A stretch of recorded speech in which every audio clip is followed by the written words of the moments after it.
Good afternoon and welcome to the first briefing for our Thursday, January 18th, 2024 meeting. I'd like to wish everyone here and anyone who is watching certainly a Happy New Year. It's probably been said a few times here, now all the way to January 4th, but still New Year and always that feeling of starting over is good. So today, we're just having the first briefing, which will not go into as much detail, but we do have two discussion items.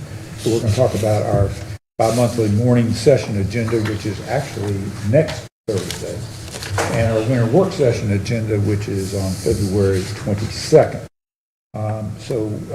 We actually have some items we want to do through this, I guess, get a little feedback. Hopefully, this was actually sent out this morning. If you haven't had a chance to take a look at it, you can look at it. Yeah. And I'd also like to mention, I think that Commissioner Plyler and Commissioner Woodbury may be, I don't see them, but may be online for the briefing today. They are not online yet, but they should be joining. So I did have one other item. We do have James Anderson and Damon are going to talk a little bit about the Tanglewood Business Park entrance as well, and so that was also on there. Maybe just, why don't we take care of the introduction of the items for the Thursday, January 18th meeting first? Okay. And then because, I want to spend as much time as we need to around making sure that we've got a good group of topics for the bi-monthly morning session. And this is really the first time that we've talked about what the winter work session looks like in February. And there's a lot of work that needs to go into that. And so, but if there's other topics that you want to set time aside for, either in a bi-monthly morning session during this year or in the annual kind of strategic planning winter work session, we can do that. So, so let me just quickly kind of dive into the items for consideration for the January 18th meeting. You can see what we've got a fairly lengthy agenda. Most of them are really kind of housekeeping matters. The first one, which we would normally do kind of a full briefing on, is that public hearing pursuant to provisions of the general statutes listed there on the non-emergency ambulance franchise.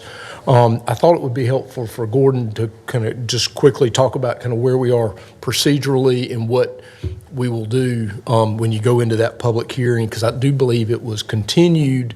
We need some guidance around communicating to folks about, are we going to let more folks talk? How are we going to kind of handle that?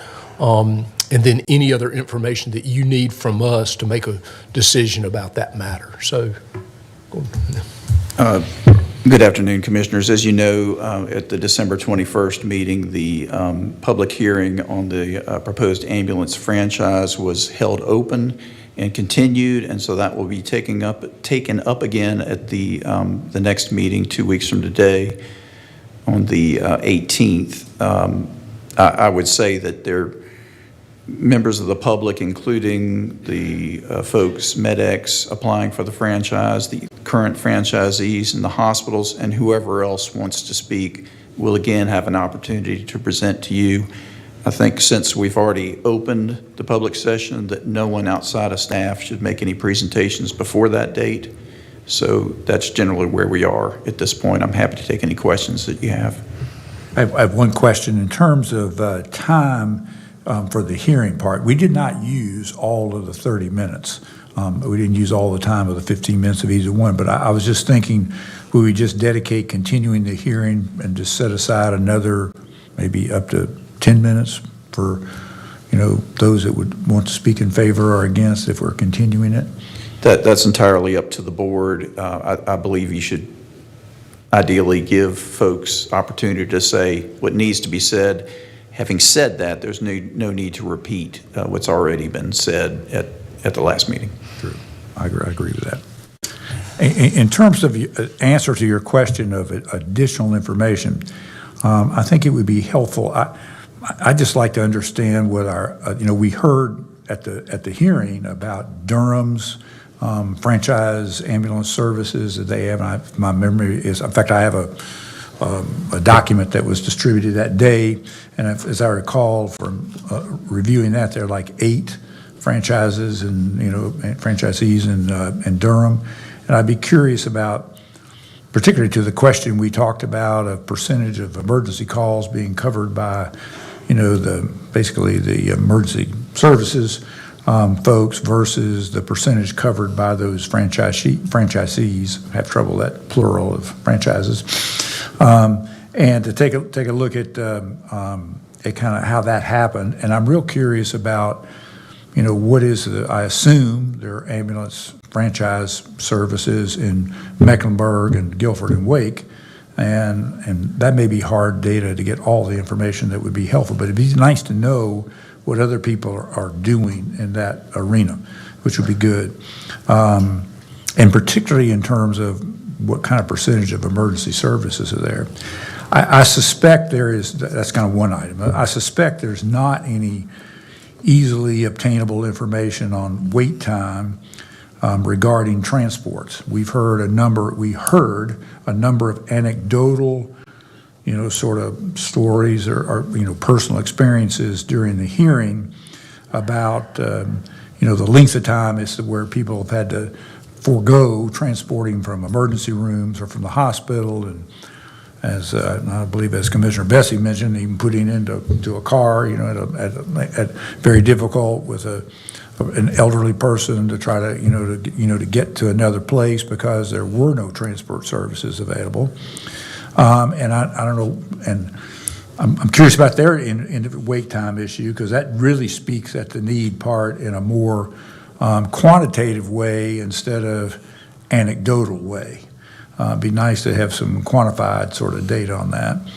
And then we heard information about hospitals and their, the issue of the reverse wait time, where, the transport service arrives and they're waiting for hours to get an actual release because, oops, we got something else. And it seems like there's some process issues there, and I'm curious how often that happens. I mean, it's kind of like we heard a lot of anecdotal things that got my attention, but they're not quantified. They were not quantifiable in any kind of way to get an idea, well, how, really how bad is this? And I do have one friend that actually is works at one of our local nursing home areas that it could at least give me, I could get some anecdotal data from him about what kind of the difficulties that a assisted living center is experiencing in terms of transport services. So I can certainly collect that, but for me, there were just a lot of questions, about that. And then the role of the hospitals, services, are they competing with our franchise services here, with the hospital, with the ambulances that they have? Are they taking people home, and what is that use? And they're in kind of a never land since they don't have a franchise with us on that, and that is an issue that changed somewhat during COVID, and now we need to get that back in some kind of consistency with our own rules. So I have a lot of questions about it in terms of information that would help me, because I think I said at the meeting, I've probably never been as conflicted about trying to make a decision in 9 years as I have been about that issue. Because I understand the issue of what basically our two services have, and they, and it could be selfish competition or not. Is it a need? Where is it? And so anyway, and maybe others would like to add to that. Just a question maybe to Gordon. So we're gathering some of that information. We'll have a presentation for you next Thursday that I'll try to make some notes, but we'll make sure we get at least all these addressed with some information. OEMS Office of State EMS has some data around this, and there's some franchise information. It's pretty readily available. What we do is unique in Forsyth County. It is unique in the state, I think. So we are a little different than other communities, and we'll be ready to present that. Gordon, is that evidence presented into this, or are we fine making that presentation next Thursday to the board, and then not and then not doing it again the next Thursday during the public hearing? I think it's fine. It's not really evidence. This is more of a legislative matter, so I think it's okay. But I would not, again, I would not have anyone outside of staff making any presentations until the actual resumption of the public hearing in 2 weeks. And obviously, any information we get will be publicly available.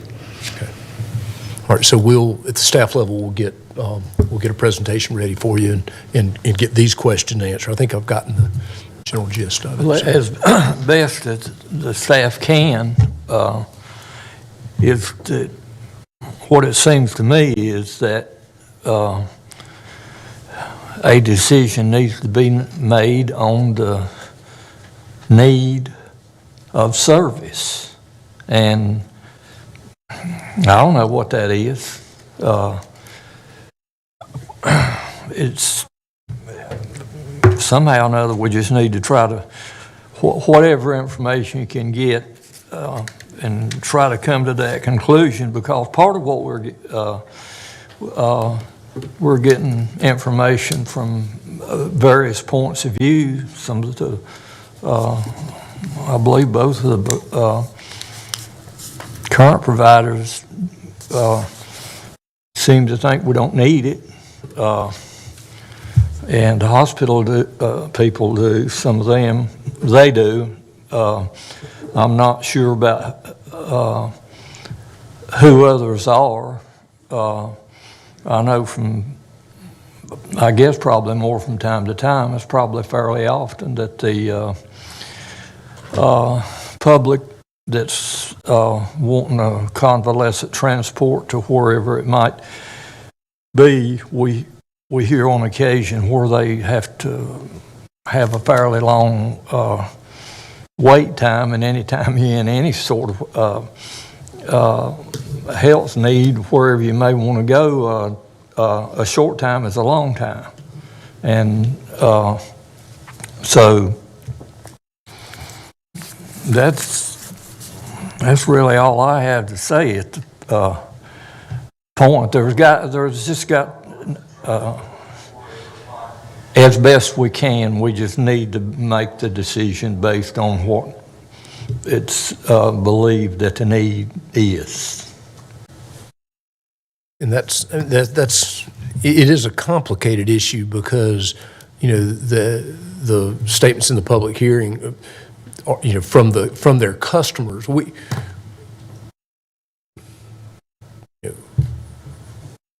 they are part of our emergency system, and we, as a requirement of the franchise, require that they participate in that. But their customers are really other entities. And so, and you heard from the hospitals, their other customers are nursing homes, dialysis clinics, other providers are their bigger, way bigger customer. And so I think by virtue of the public hearing is where you really hear the evidence that, that there's a need that, frankly, I have been reluctant to try to, from our perspective, there's a need because we benefit from the services, putting assets in place that can help us. But I think that is not really the need that's driving the bigger question around, can the market, does the marketplace need another provider to meet the demands that are there? And so the evidence from that really does come from what you're hearing from the public hearing, I believe. I probably didn't say that very well. Let's let an attorney say that. Actually, I think you said it quite well. You have a public hearing, and obviously MedX has already told you they believe there is a need, and the hospitals have talked about their issues, and the current franchises have said they don't believe there is a need. At the end of the day, that's really the decision for the board to reach. Is there a need for a new franchise? And so that'll be something that you all will consider and reach a decision on it at the next meeting. But quantifiable data is helpful to make that decision. Yeah. I think that's kind of where I am. And because we are hearing conflicting reports from the very, franchise providers, the one that wants to versus the two that are here, and I realize there are a number of issues. Commissioner Besson.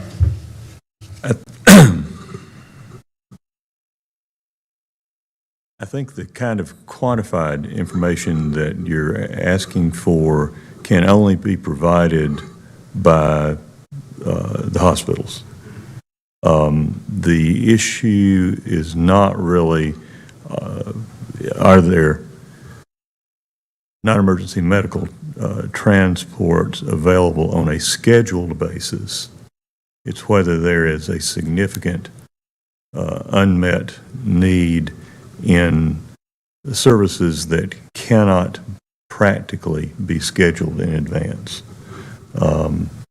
Emergency room examinations and discharges being a chief example.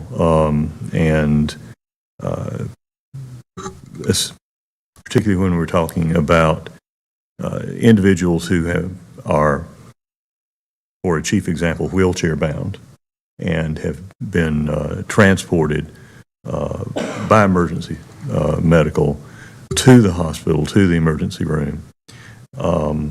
We've had non-quantified information from the two major local hospital systems, but it's been along the lines of many times, quoting here, many times we are unable to schedule the needed medical transport into the next day. That's when someone has been brought in by emergency services and needs that kind of medical transport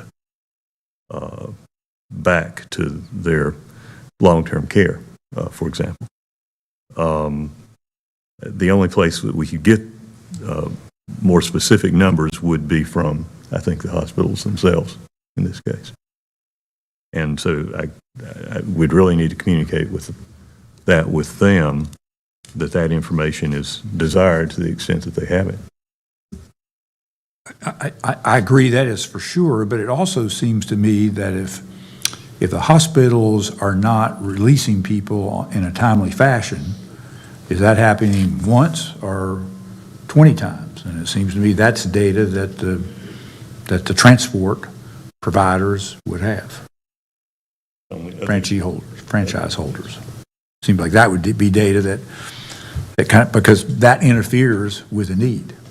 I mean, the ability to respond to the need is also determined by how the hospitals, whether when somebody comes, they're ready to go within 10 minutes and 15 minutes to be loaded up, not an hour and a half later.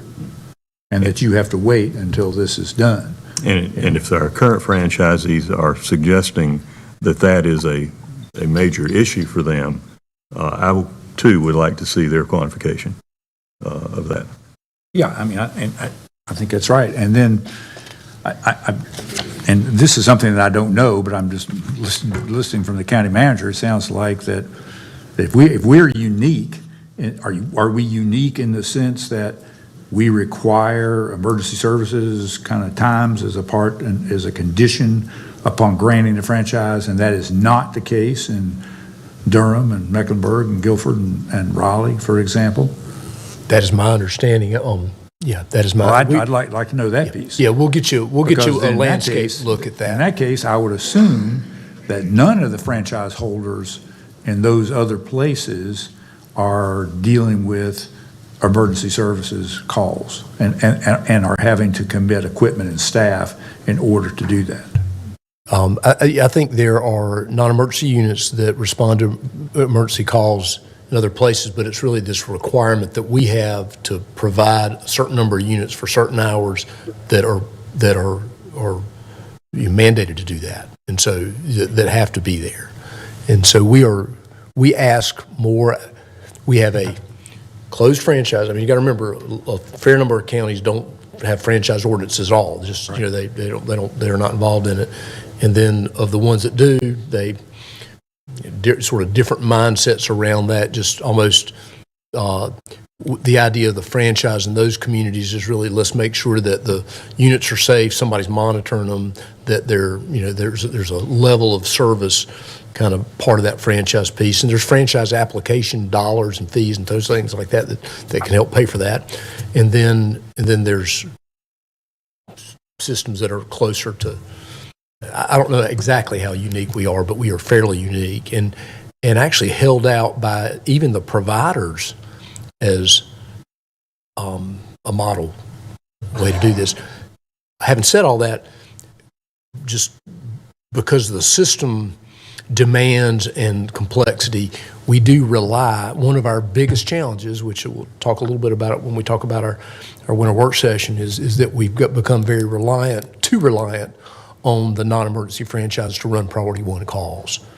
And so and that's a capacity issue, it's a challenge, it's something we need to work on, and there'll be recommendations that come up out of budget and have been about expanding capacity in the emergency system, because we feel the impacts on, I met with volunteer fire department this morning, 80% of the calls that most volunteer fire departments are going on are medical calls now, they're first responder medicals.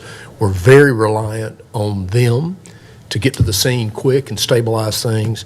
And then we're very reliant on the franchise to do some transports.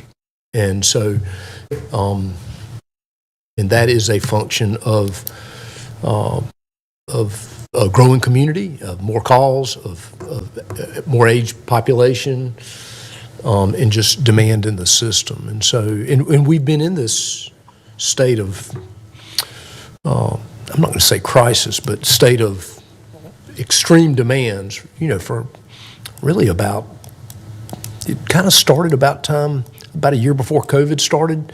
COVID had some really strange impacts to it, scope of service changes that allowed paramedics to work in other settings other than EMS settings, took a lot of staff away from us. We've looked yesterday, I think we lost 100 and since 2020, 200, turnover's been about 200 people, and about 100% turnover. And so it's, it's been a very challenging time. But it looks like that the other urban areas would have experienced the same thing. Yeah, but if they So I'm weren't, curious how they handled their priority one emergency calls that the emergency services couldn't meet. What were they doing? where you don't have the franchise units, we would have relied, if we didn't have the franchise units in place, we would have relied on out-of-county mutual aid. And that's what, there was a point where we were using way too much out-of-county mutual aid, and that we've made progress with that. I think what you'll see is progress in the system, but there's still some work to do. Okay. Other discussion? Do the two hospitals not have ambulances? They do. What do they use those for? They do interfacility critical care. One is critical care unit, and then they do have units that are running emergency calls that where the authority was approved in an emergency situation in the middle of COVID, and that was a function of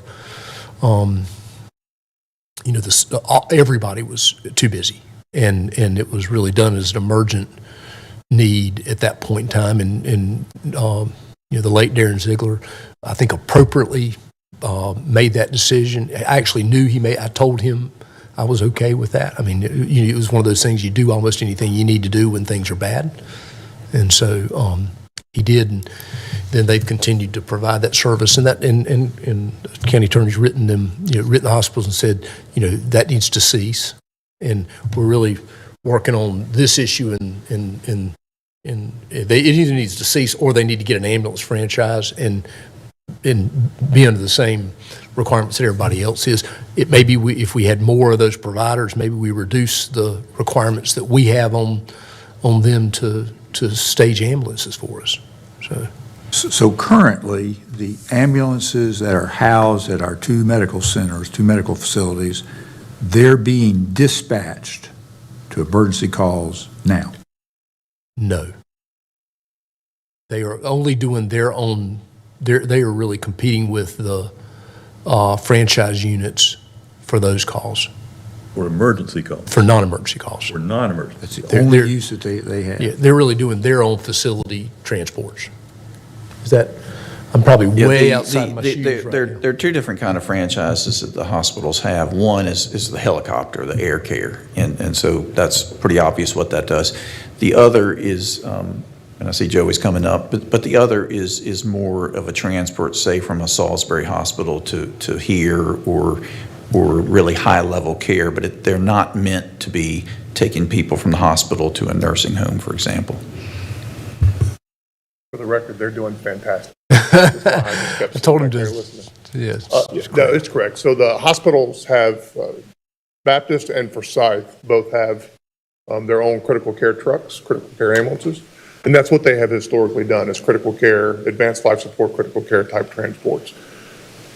As Mr. Watts indicated, during COVID, we opened up the ability for them to use those critical care ambulances to do basic life support, point-to-point, non-emergency. They've never operated in the 911 system like we have Lifestar and Providence doing today. And so the two paths here are trying to get Forsyth and Baptist to stop doing the non-emergency transports they're doing because their franchise agreements as they currently are do not support them doing that. And then try to determine what the actual need is for a third non-emergency service, a non-emergency transport system. We are unique in that we are, I think, the only county in the state that requires a franchise service to do what we do with them, and that you provide ambulances, dedicated ambulances to the 911 system. You are in our system.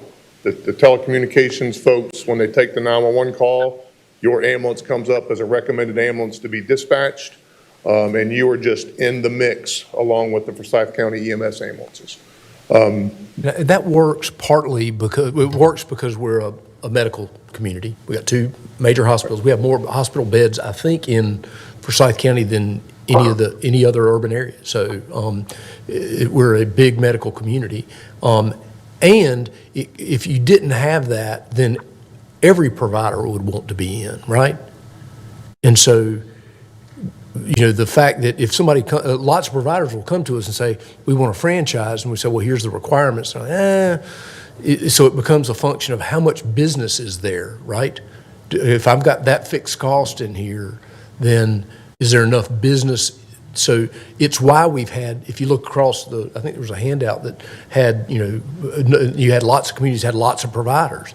Well, that's because it doesn't really cost anything to be a provider, and you're just competing with everybody else, and there's no fixed cost to be in that community. And so we ask a lot of our franchise providers. Yeah, and I have reached out, I sent an email last week to multiple counties looking for comparison data with regards to franchise services. I've only gotten feedback from a couple, but I can tell you today Mecklenburg does not use franchise services at all. Mecklenburg Medic is the name of the EMS system in Mecklenburg, and they in fact handle all of their stuff. Surrey County has franchise services, but they don't use them in the 911 system. I've got a Harnett County. I just went down to the central region portion of the state. They don't use franchise services. They run about 32,000 calls a year, and they handle hospital discharges and everything to get them to that call volume. And I think that's also part of the thing where, I think as Mr. Watts indicated last week or the week before, 911 typically runs in the red. We don't make money running 911. And so the counties that don't have franchise services that do these transports, that's how they make up for the fact that that the county is providing 911 services, because they get paid more for the non-emergency hospital discharges and point-to-point transports than they do running a 911 call. And they've got a monopoly on it effectively. Yeah, and so that's correct. And we did, I looked, in fact, we got a link, I don't know if you've seen it this morning, right, of our yearly status. And Over the course of the year, the two franchise services have ran 23% of our calls. And they're averaging north of 160 priority one calls a month that they're running. And, that's a lot higher than, well, we want that number to be zero because they're not actually equipped to do that. Right? They're franchised to do basic life support level stuff. They don't have paramedics on their ambulances. Their ambulances aren't certified to do, right? We're putting a paramedic on them if we have one available to do. So there's a lot of moving parts here that, frankly, we're simply trying to clean up as a result of what COVID has done to get us back on track to figure out what direction we need to go. Matt, follow to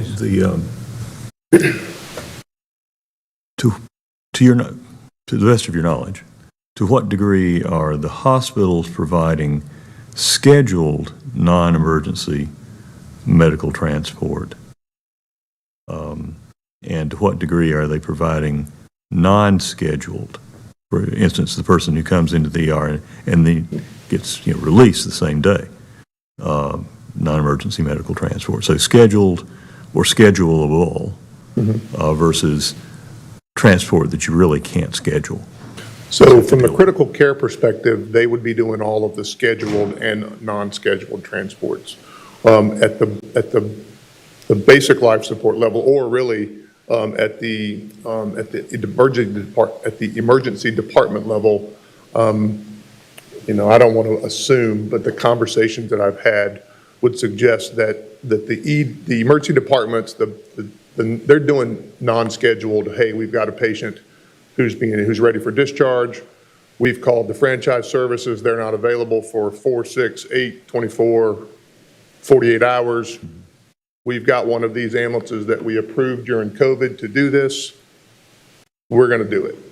In fact, that's what the letter that we gave them said was, hey, if you get more than a 2-hour time frame from a franchise service, go ahead and do your own thing. So if a hospital says no one is available today, then presumably they're indicating that not only are the franchisees not available that day for any further calls, but that their own transports are booked. In theory, but what they will also do is they will take that ambulance that's a critical care ambulance and use it to do that basic life support transport. So that's why the conversations I've had, I don't have any qualitative data to put in front of you or to say here's the numbers, because we've asked and We don't know. we didn't get a response from some of them. So I can't speak to that. I just know that most of the hospital transports that are going on are associated with the same-day discharge that both doctors from both hospitals were talking about. Of we need to get people out today because we discharged them today. And I appreciate the franchise service side. I used to run one, and it's challenging to manage having an ambulance just sit there that you may or may not get a paycheck for because you may or may not get used, right? It's the same thing of running an ambulance in the 911 system, and Mr. Hoots has indicated it several times. I get paid $17.29 over the average of an ambulance of a 911 reimbursement call. And so, I think that's ultimately that's why we are where we are, is we're trying to step back here and get things back the way that they're supposed to be. But we also know the two franchise services are running 23% of our 911 calls. Thank you. So we'll have more data. We're still collecting data about kind of the way the system works, so we'll have that available for you. And then, like I said, I've got another number of notes we'll need to follow back up and make sure we get information for. So. Could I just say that every time we're on this subject, it gets more and more complicated? Absolutely, it's complicated. It is complicated. Thank you. All right.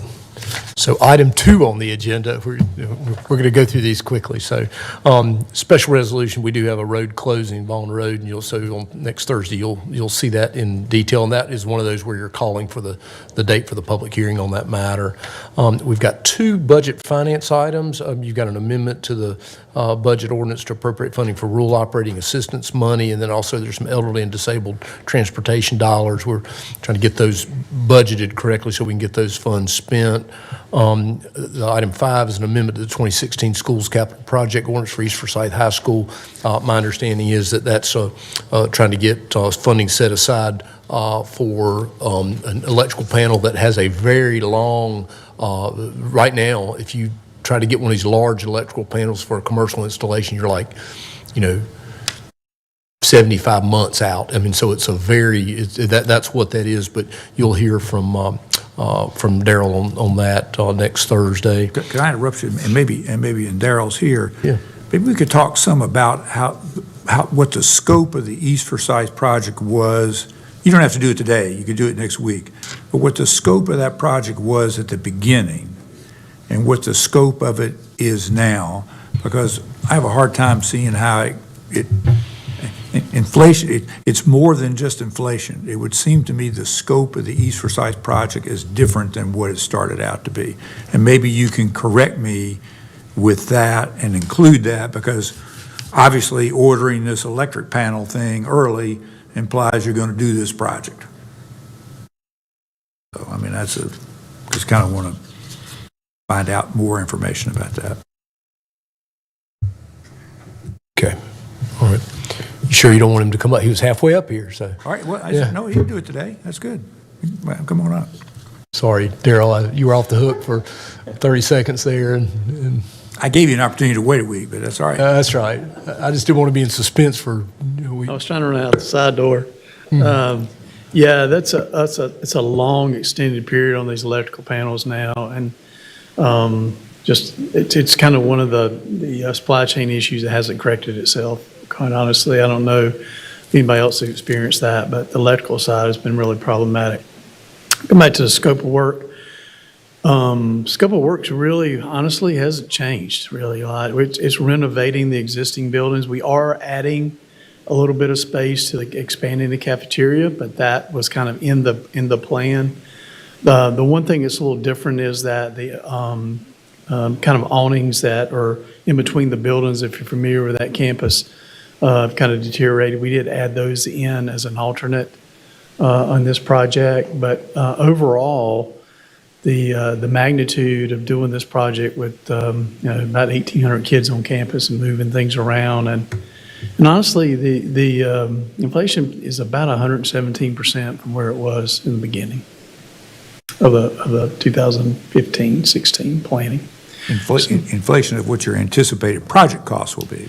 Correct. We don't have the GMP yet. But inflation itself has not grown 117% since 2015, when those numbers were sort of calculated. And Brunson's kind of tracking the same. And some of that is the delay in this project. Obviously, some of these projects would have been handled a couple of years ago. But there's not a lot of additional square footage to this project.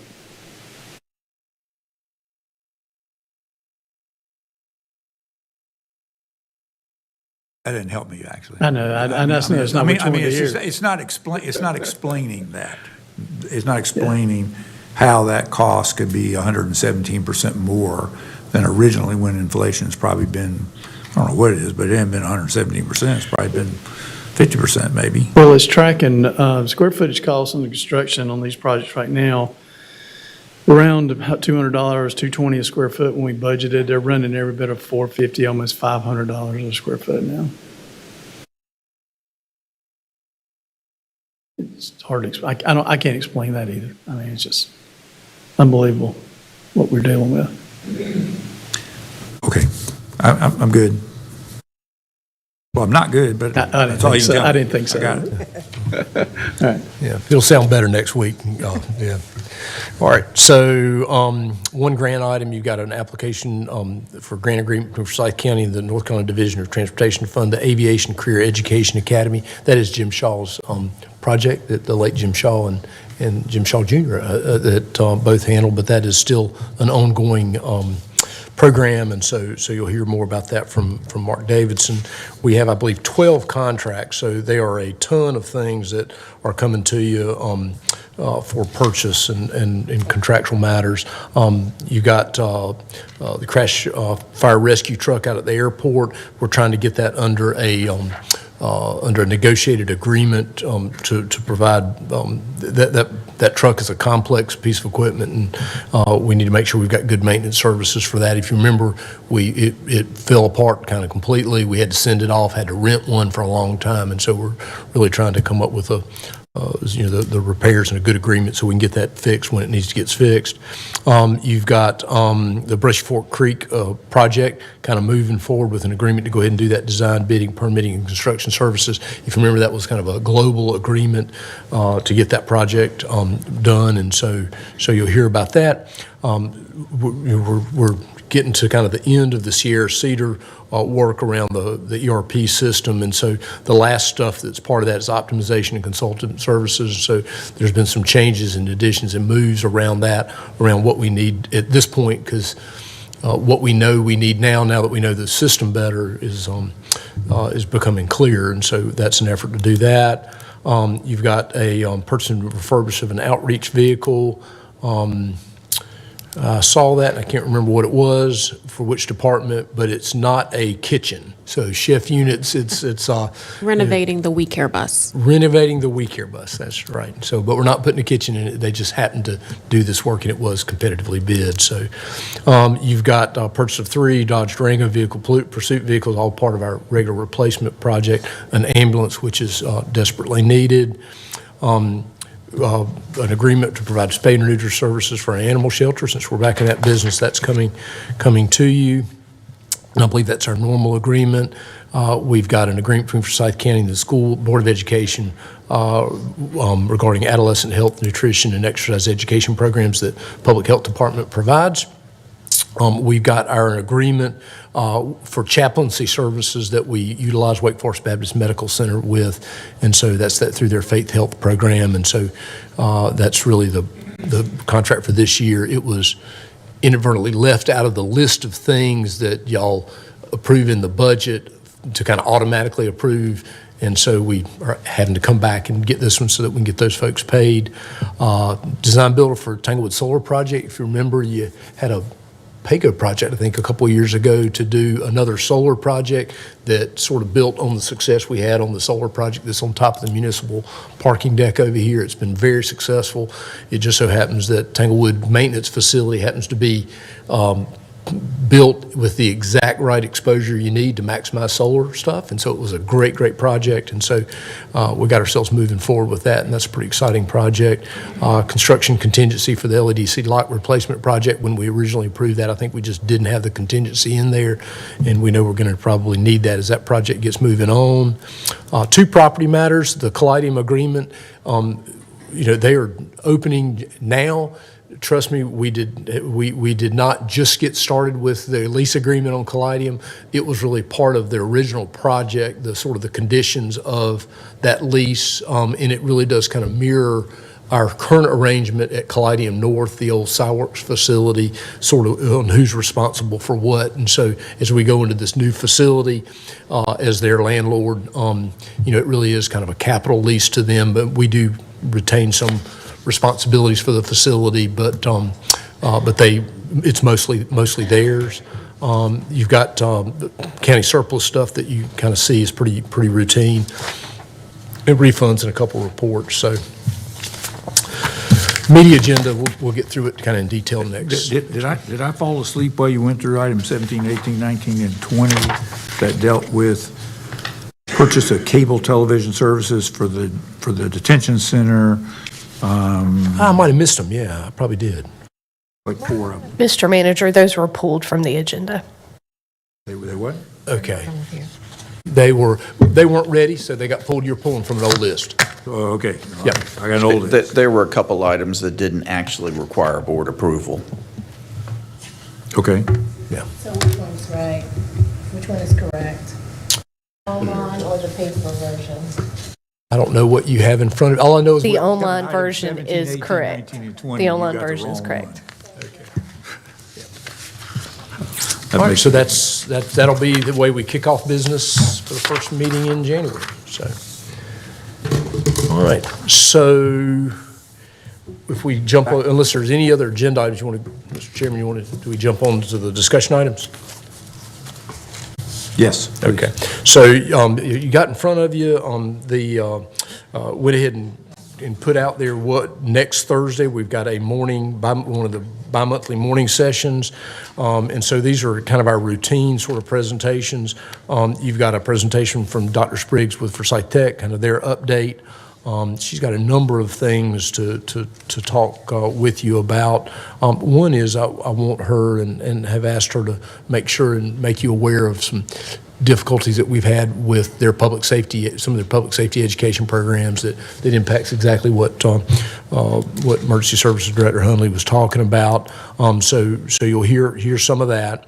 Our regular planning update with Chris Murphy, I'm going to jump down the list a little bit because you've got a planning update, a utilities update, and then you've got this Greater Winston-Salem update. And so some of what that is going to get to is kind of a continuation of the morning session we had some time ago around utility projects, the $20 million that was set aside by the state to fund utility projects in southeastern Forsyth County. And so there's been some work that's gone on with that. And so what you'll hear is kind of a planning, utilities, economic development update that's going to be kind of utility-centric a little bit. I mean, there'll be other parts to it, but, it'll talk a little bit about, we've got the money that's set aside for the sewer up at Tanglewood Business Park. You've got the dollars, the $20 million. Obviously, our favorite project we need to get an update on is the water line at Rural Hall. And so there's a lot there that's kind of out there.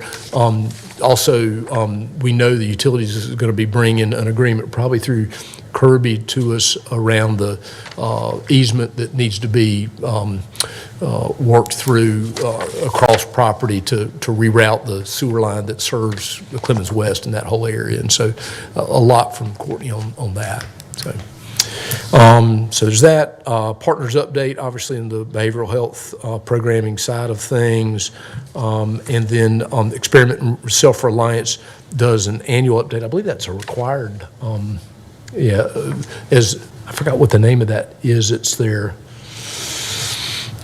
a plan you'll hear about that ESR does for us, and so you'll hear that. And then you note that Superintendent McManus was not available, so we just put her on as a discussion item in for January 25th. So we'll hear from her then, and I think that works a little bit better because perhaps they'll have a little bit more update on the what we're waiting on them for from the classified salary pay study work that they're doing.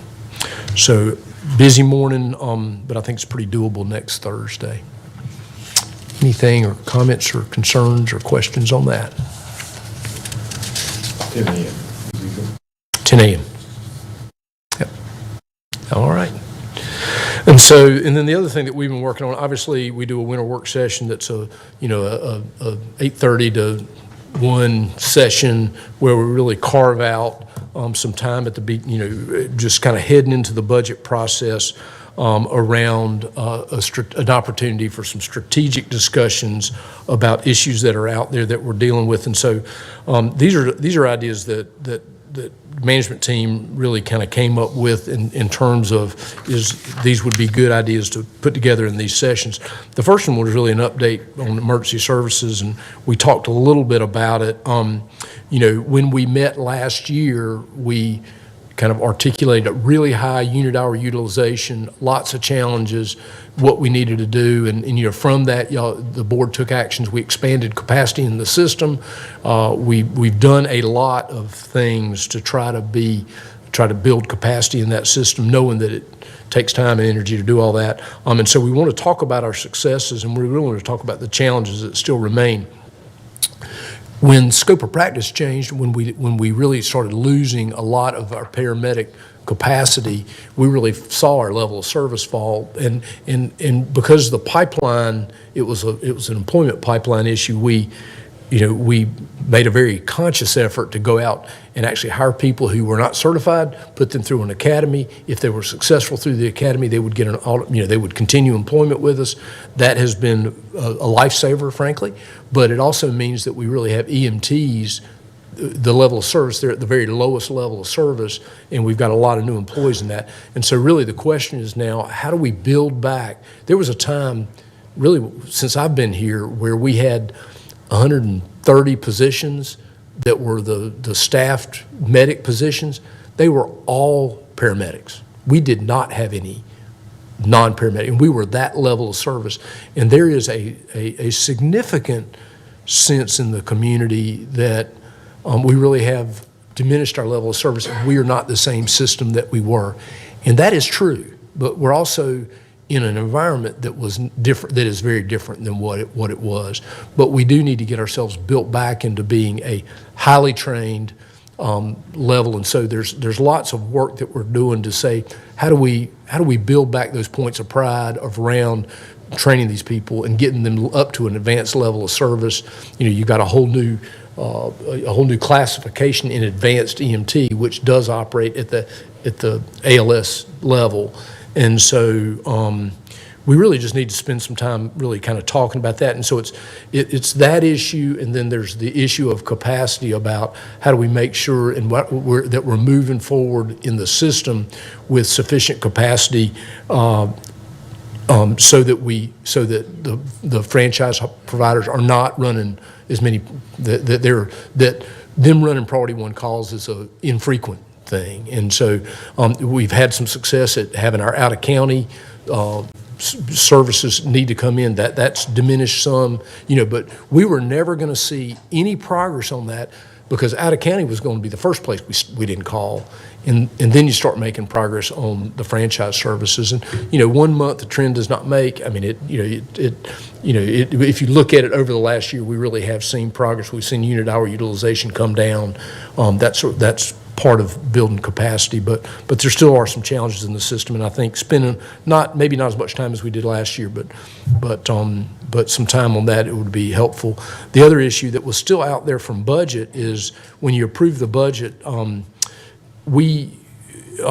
overlay district, the countywide fire district, we probably could have adjusted that rate some, but what we said at the time is, because there was a request to fund additional supplemental staffing resources on the fire side, we said, well, let us get the numbers in and let us look at this overlay district, the funding and the sustainability of it and all that. So that work's being done right now, and we'll be at an opportunity to say, because if you remember, there's a very tiny tax rate on that countywide fire, which is 0.3 cent. It's not even a penny on the tax rate, it's 0.3, and that really funds, along with some sales tax proceeds, and so I do think talking about that and just getting some direction from you, because our fire system, our volunteer fire system, really is in a state of flux right now for a lot of reasons, and we are reliant on them for medical as we ever have been,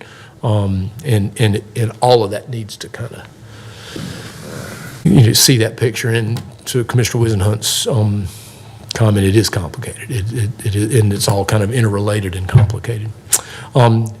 We are late and should have probably done it a long time ago, but the Sustainability Work Group is a group of staff folks that have been meeting for a fairly long time, doing a lot of work. And so we've actually got a sustainability action plan that I'll make sure and get to you in advance of the meeting so you can see that. It is not a carbon neutral by 2030. It's really more of a practical plan around how do you take advantage of technology and opportunities to reduce cost and do good by the environment. And so you'll see that, and then we can make that the way y'all want it to be, to read. But we'll get you that, and then we're going to do some updates on lots of work that's been done on Commissioner Linville's favorite topic to ask me about, which is our electric vehicle charging stations and all that, and we're moving forward on that. That's been a little bit of a ride, and interesting. It's kind of been an interesting development in how you responsibly integrate electric vehicles into a fleet, and it's complicated partly because it's hard to go out and buy a fleet vehicle that's an EV right now, and where are you with charging stations and all those kinds of things. But we're working on it and making good progress there. Citizen Can I service interrupt on that? I'm also assuming that, because I know some of the early discussions with Minor Barnett was the ability to tracking what you have to, everybody talks about reducing a carbon footprint. Well, you got to have a baseline of what is your footprint and knowing what that is, and then you can actually measure whether you're improving or not. And it's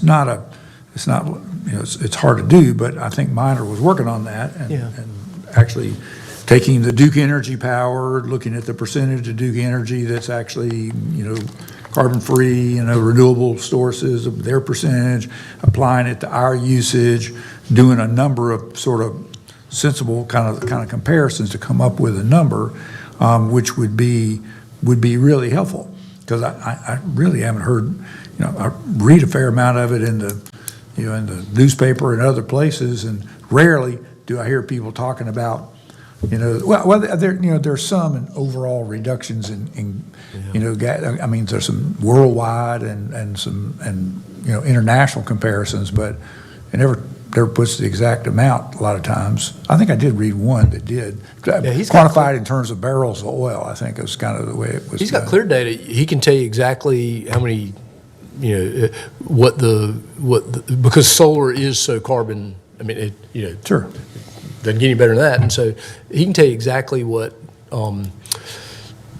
didn't get into the air based on that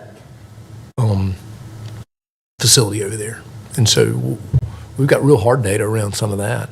And Right. so you'll see that in the plan, and you'll see that in his presentation. It's one of those things I look at it kind of, don't know exactly what you do with that, but it is a very clear example of what energy, what did not happen, what didn't happen or whatever from the, as a result of this. So you'll see some of that. I appreciate you saying that, because I'll make sure we get to the extent they've been able to pull what that baseline is down. So that's that. Any other questions on the sustainability?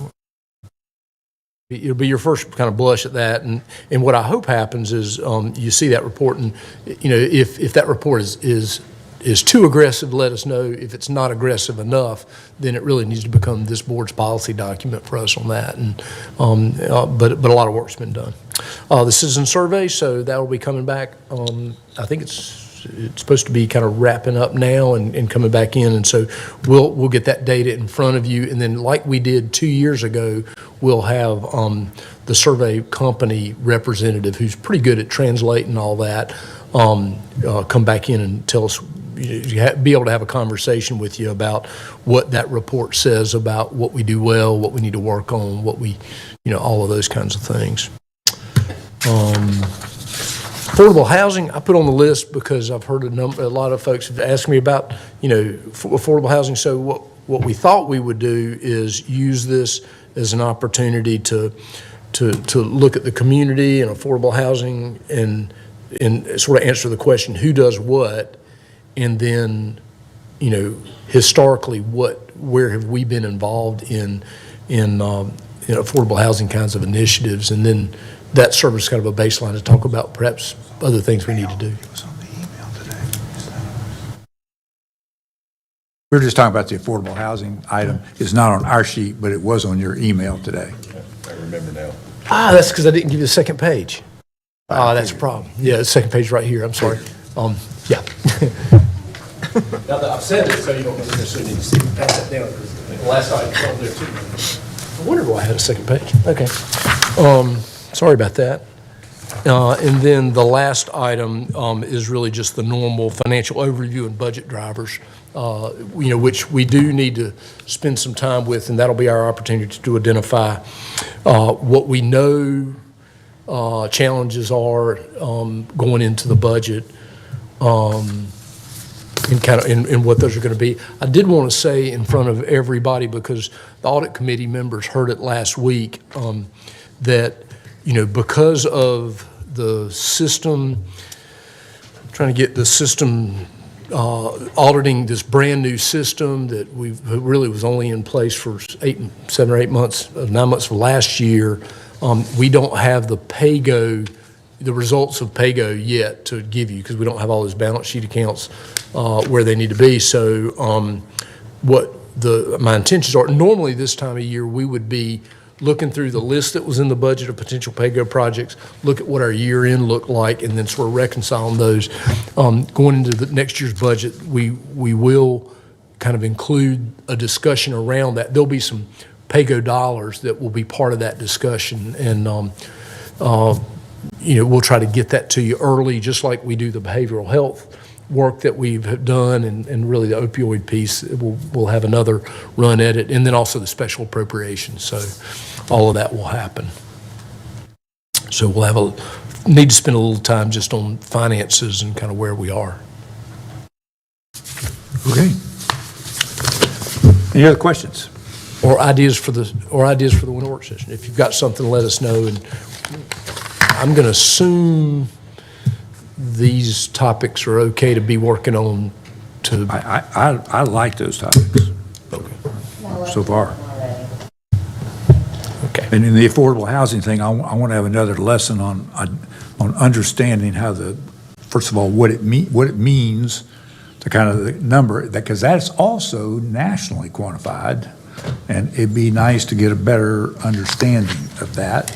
I kind of remember that. I felt when we had a presentation years ago, back when talking about the inn over there, property that we bought, that was helpful in understanding that, maybe a refresher on that, and again, some comparable numbers of how we look on some of that. What at least the federal part tells you the pretty clear parts of it that are, it just ties into the income tax pay. I mean, goes with a cross-reference to the IRS.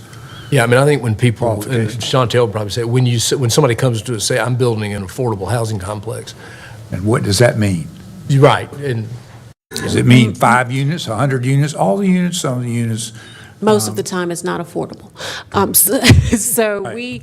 we will definitely dive into kind of what's affordable housing, what's subsidized, what's low-income housing, what's workforce development, veterans housing. I mean, and then, so definitions around that to make sure we are all on the same page, because I know we are all getting approached on some of those things. Talk about what we do in housing, because the county has a down payment assistance program and first-time home buyers and rehab and all of that, and then who currently is responsible for what within the county. So what the city is responsible for, what housing authority, and those types of things, and we'll try to put some dollar amounts to that. And then what counties can do if it's something that the board is interested in doing. So more kind of a little bit of an education to get us all on the same page regarding the topic. And Chantel, for me, if you could provide in terms of like a budget, the impact, budgetary impact of that. would be Okay. helpful. Yes, ma'am. Thank you. Okay, good. Could we get an update on the project that's on Peters Creek Parkway that the board, not the entire board, but the board approved for giving $600,000? Has it been built? I mean, what's going on? If you want to wait and add it. It's not been finished, I can tell you that, but we can get you an update. Okay. And we did get our money back. That's when we forgave. We did not. We actually forgave that. We forgave Well, it. I remember that It's discussion. forgivable if it's completed by, I believe, July 1st, 2025. Yeah, there we go. Yes. they're going to have to hurry. They're going to have to hurry. It's a year and a half, yeah. Exactly. Better order their electrical panel right now. So, right there. Okay, we're good. Well, I guess we stand adjourned until, Thursday. We're good.